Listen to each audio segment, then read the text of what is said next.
Voz de la Patria Grande. Este año estuvo marcado por una drástica ruptura de las relaciones diplomáticas entre México y Ecuador. Se dio a raíz de la intrusión de fuerzas del orden ecuatorianas a la embajada mexicana para detener al ex vicepresidente Jorge Glass, asilado allí. La nación norteamericana denunció que Quito violó el derecho internacional y presentó una demanda ante la Corte Internacional de Justicia.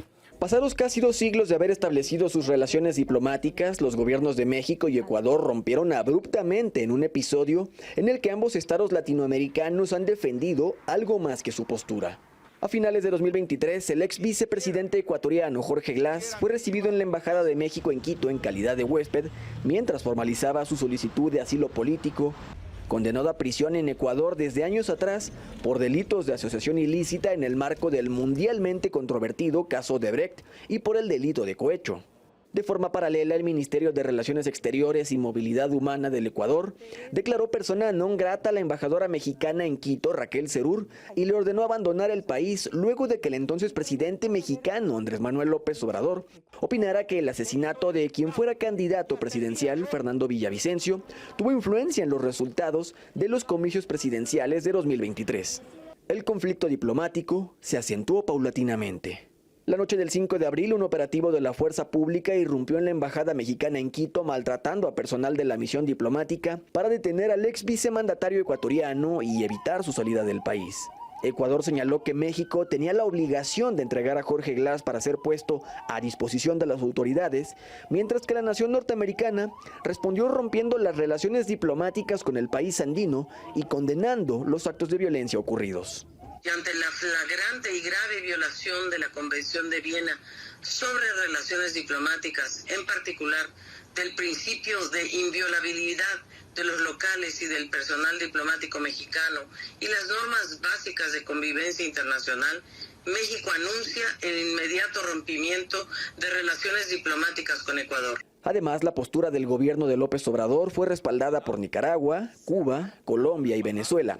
De regreso en México, el equipo diplomático que hasta ese entonces laboraba en Ecuador expresó su consternación por lo ocurrido, sobre todo porque Raquel Serur aseguró que previo a la incursión en la sede había un diálogo fluido entre ambos países.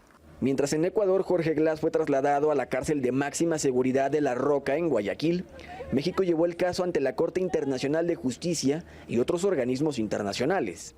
A finales del mes de abril inició la etapa de alegatos en La Haya.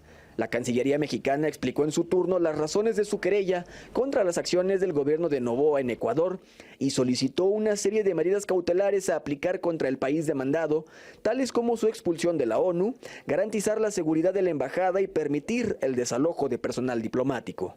Los estados no pueden invocar disposiciones internas como las medidas adoptadas por Ecuador, con el fin de abordar su situación de seguridad para eximirse del cumplimiento de las obligaciones internacionales. Este tribunal tiene la oportunidad de reiterar el conocido principio del derecho internacional al avalar las medidas provisionales que México respetuosamente solicitó.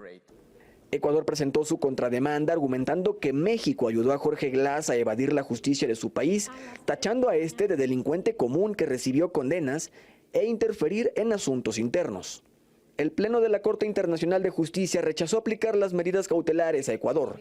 Para el gobierno de México, la resolución no fue tomada como una derrota definitiva, pues López Obrador insistió que el juicio aún no había terminado. Deberíamos entonces ir a la parte de lo que fue el pedido de México. México efectivamente, como uno de los puntos dentro de su demanda, ha exigido que ningún otro país pudiera volver a actuar así, como en el caso de Ecuador, y ha pedido a la Corte que se considere que de volver a realizar cualquier país miembro del sistema de Naciones Unidas una acción similar, sea automáticamente expulsado del sistema. La presidenta Claudia Sheinbaum destacó que su gobierno continuará la demanda interpuesta por su antecesor. Lo dije desde la campaña, cuando ganamos la elección y ahora como presidenta. Y también todo lo que interpuso el gobierno del presidente López Obrador en instancias internacionales por la violación a la soberanía de nuestro país, en el caso de la Embajada de México en Ecuador. Voz de la Patria Grande.